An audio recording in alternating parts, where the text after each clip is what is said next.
Sandhya world zone channel. Thank you so much ನಮ್ಮ channel visit ಮಾಡಿದ್ದಕ್ಕೆ ತುಂಬ ಹೃದಯದ ಧನ್ಯವಾದ. ಹೇಗಿದ್ದೀರಾ ಎಲ್ಲರೂ? ನಾನಂತೂ ತುಂಬ ಚೆನ್ನಾಗಿದ್ದೀನಿ. ಇವತ್ತೊಂದು ಇಂಟ್ರೆಸ್ಟಿಂಗ್ ಸಬ್ಜೆಕ್ಟ್ ನಿಮ್ಮ ಮುಂದೆ ಡಿಸ್ಕಸ್ ಮಾಡೋಣ ಅಂತ ಬಂದಿದ್ದೀನಿ.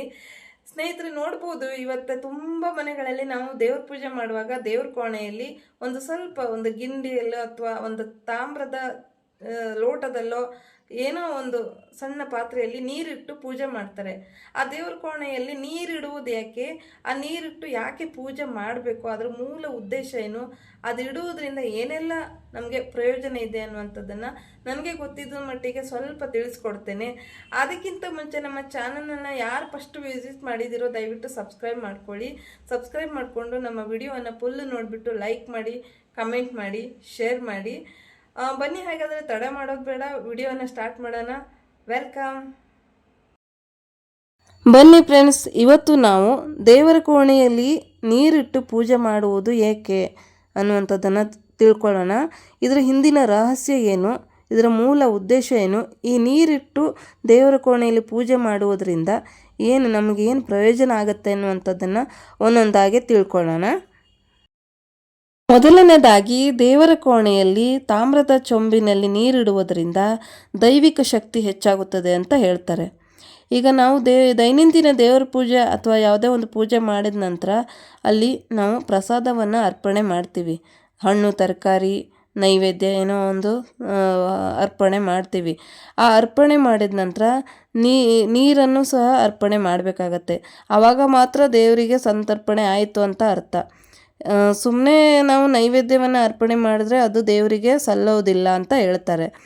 ಅದು ನೈವೇದ್ಯವನ್ನು ಇಟ್ಟುಬಿಟ್ಟು ನೀರನ್ನು ಇಟ್ಟುಬಿಟ್ಟು ಸಂತರ್ಪಣೆ ಮಾಡಿದಾಗ ಮಾತ್ರ ಅದು ನೈವೇದ್ಯ ದೇವರಿಗೆ ಅರ್ಪಣೆ ಮಾಡಿದ ಹಾಗೆ ಆಗತ್ತೆ, ದೇವರಿಗೆ ಒಂದು ಒಪ್ಪಿಗೆ ಆಗತ್ತೆ ಅಂತ ಹೇಳ್ತಾರೆ.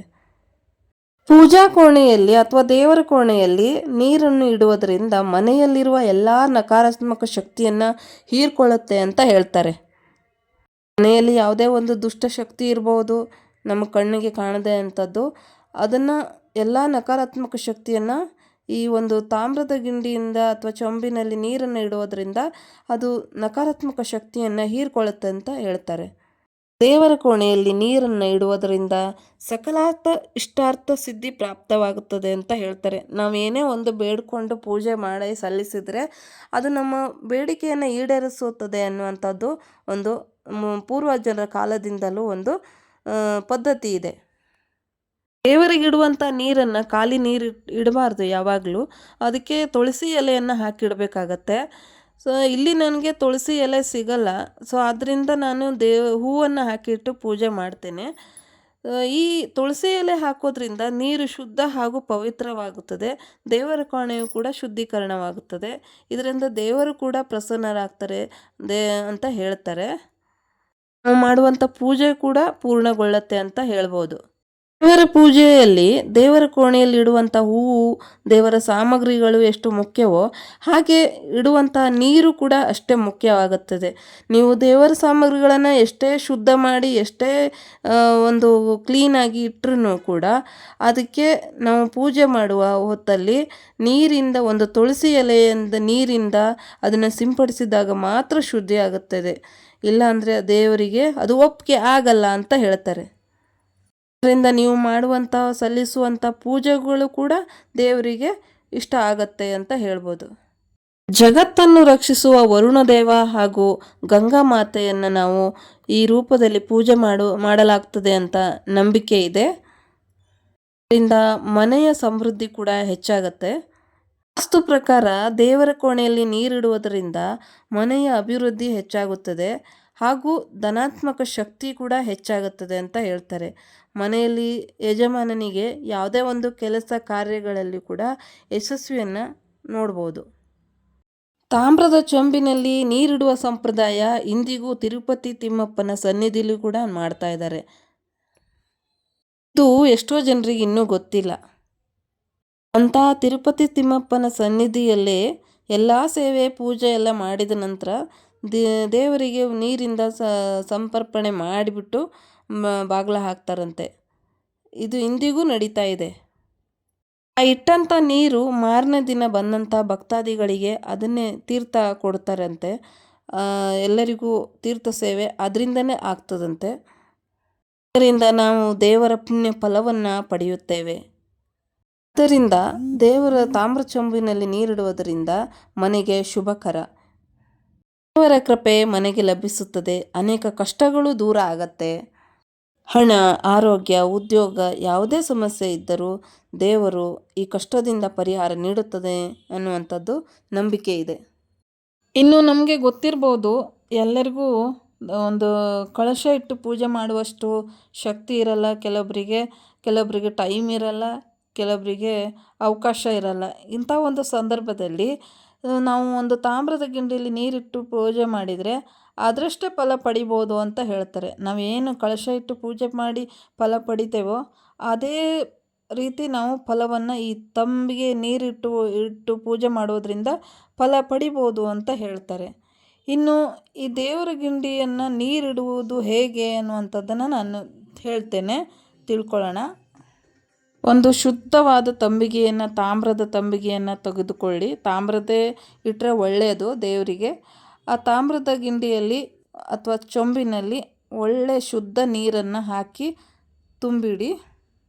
ಆ ಚೊಂಬಿಗೆ 3 ಕಡೆ ಗಂಧ, ಅರಿಶಿಣ, ಕುಂಕುಮ ಬೊಟ್ಟನ್ನು ಹಚ್ಚಿ, ಸಾಧ್ಯವಾದರೆ ತುಳಸಿ ಎಲೆಯನ್ನು ಅದರೊಳಗಡೆ ಹಾಕಿಡಿ, ಇಲ್ಲ ಅಂದರೆ ಹೂವನ್ನು ಹಾಕಿಡಿ.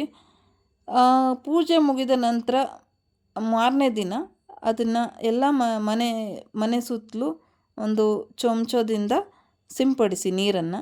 ಹಾಗೆ ಆ ನೀರನ್ನು ಎಲ್ಲೂ ಎಸಿಬೇಡಿ. ಅದನ್ನು ತೆಗೆದು ತುಳಸಿ ಗಿಡದ ಕೆಳಗೆ ನೀರನ್ನು ಹಾಕಬೇಕು. ಬೇರೆ ಎಲ್ಲೂ ಆ ನೀರನ್ನು ಚೆಲ್ಲಬೇಡಿ.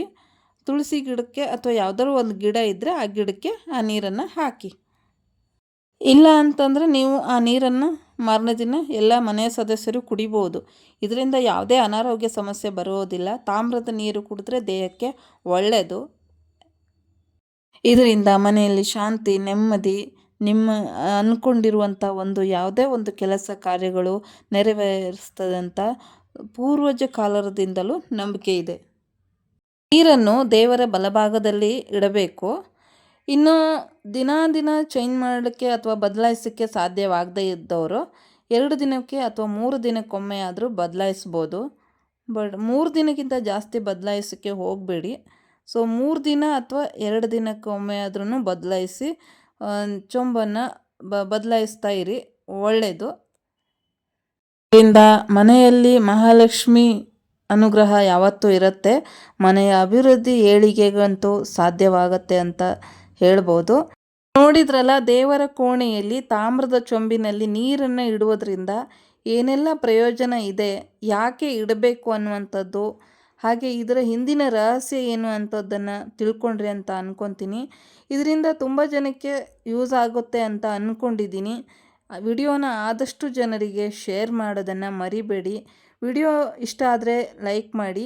ನೀವು ಇದೇ ರೀತಿ ಮಾಡ್ತೀರಾ ಅಂದರೆ ನನ್ನ ವಿಡಿಯೋಗೆ ಕಮೆಂಟ್ ಮಾಡಿ ತಿಳಿಸಿ. ಇನ್ನೊಂದು ವಿಡಿಯೋ ಜೊತೆ ನಿಮ್ಮೊಂದಿಗೆ ಬರ್ತೀನಿ.